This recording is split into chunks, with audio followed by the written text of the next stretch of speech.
Hi, good day mga Gold Cars. Isang mapagpalang araw sa inyo. So ngayong araw na ito, papakita natin kung ano yung ginagawa natin dito sa Gold Cars. Kung ano ba yung mga trabaho natin ngayong araw na ito. Ito, dito sa ating car wash area, may bago po tayong unit dito. Ito pong unit natin na Fortuner V. So kung mapansin nyo, napakasariwa. Pine-prepare lang ng mga detailer natin ang gagawin dito after makarwasan. I-detail natin bago natin picturean at ma-display sa page natin. Dito naman, Sir Eric, ito ba yung Honda City, tama? So ano yung job order natin dyan? Ginagawa po natin dito, sir, is CV joint, lower ball joint, rack end, tsaka tie rod po. Alright, so halos pangilalim yung ginagawa natin dito na. So dito naman, naghihintay tayo ng pyesa nitong Honda Civic natin, is overhauling. Hinihintay natin yung parts ng makina, which is ang pagkakalam ko nasa machine shop pa. And then kagaya nito, hinihintay natin yung mga pyesa, no? So dito naman, ito observation tayo since nagbaklas tayo ng EGR dito. At the same time, pagdesisyonan ng kaibigan natin, palitan na rin yung mga preno. So, sa tingin ko ngayong maghapon, pwede na natin i-release to, no? Ito, yung mga sasakyan natin sa buy and sell, tinitingnan natin kung ano yung mga kailangan pa natin gawin. And then dito naman, Niel, ano yung pinalitan dyan?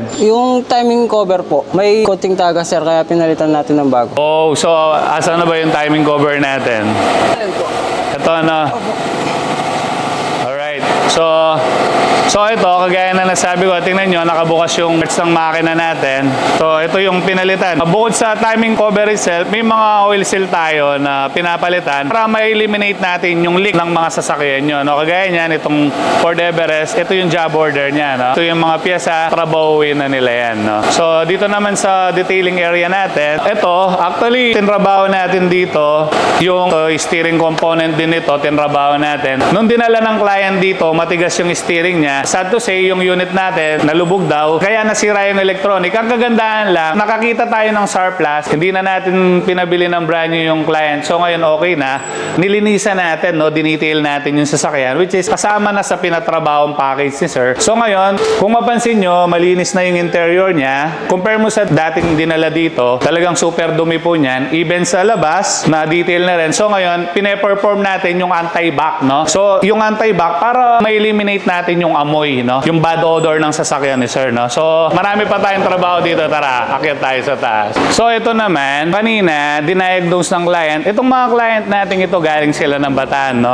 Ito naman, ang diagnose ng senior mechanic natin is yung, ito nga, steering pump natin, no? Isa yung maingay. So, ayun nga, ang complaint ni sir, may nag-iingay daw sa makina niya, which is, we found out na may problema na yung steering pump niya, no? Ito, ang ginawa natin, nagpahanap muna tayo ng pyesa bago natin kakalagyan. Para kung halimbawa, kailangan orderin, especially yung mga ganitong brand, Sangyang to, tama? Korean brand, hindi tayo sure kung may makukuha kagad tayo ng pyesa. That is why, bago natin baklasin, kailangan may available mo ng pyesa para at least, ang mga kliyente natin, hindi kayo basta-basta maabala. Kung wala tayong makuha, since gumagana pa naman, pwedeng magbalik, i-order muna natin yung kailangan na pyesa. Dito naman, sa area na to, kung mapansin nyo, pinaklas natin ang buo yung dashboard natin. It is because, naglinis tayo ng evaporator, no? Yung air condition system niya, dito sa Mazda 3. That is why, binaklas natin ang buo yun para magawa natin ng maayos, ma-eliminate natin yung mga leaks o kung ano yung problema ng aircon niya. Dito sa area na to, kung mapansin nyo na continuous yung pagre-repace ni Ronnie, alam nyo naman, dahil may sarili tayong machine dito, hindi na kailangan lumabas para ipagawa sa iba. On the spot, may sariling machine tayo dito para hindi nagtatagal ang trabaho.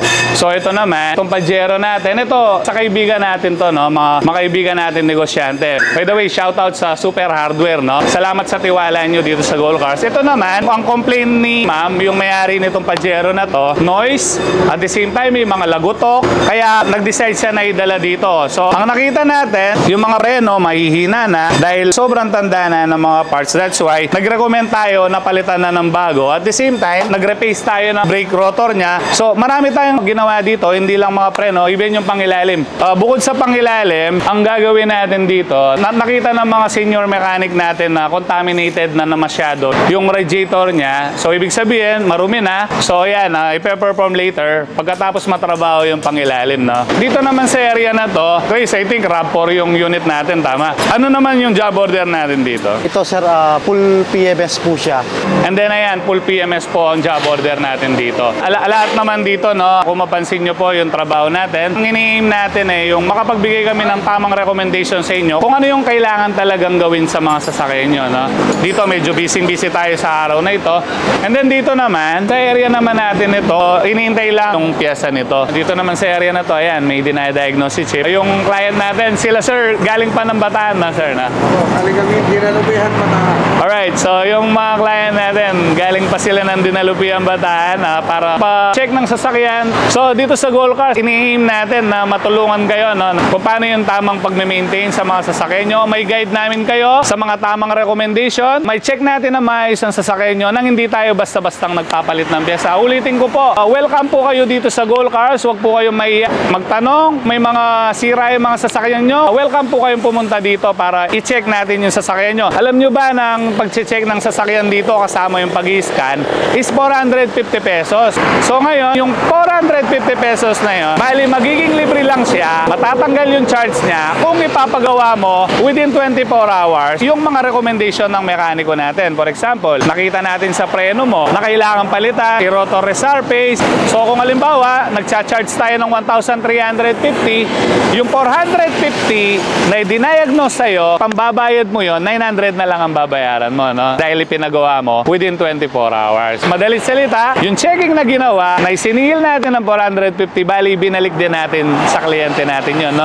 Sa lahat po na gustong bumisita dito, ang location natin dito sa San Juan Nepo, Betis, Guagua, Pampanga. Hindi po kayo maliligaw, no? OG Road tayo along the highway. Welcome po kayong lahat dito. Ulitin ko po, dito sa Gold Cars Casa, gawang Gold Cars Casa, pero presyong pangmasa. Alright, thank you so much. Praise God.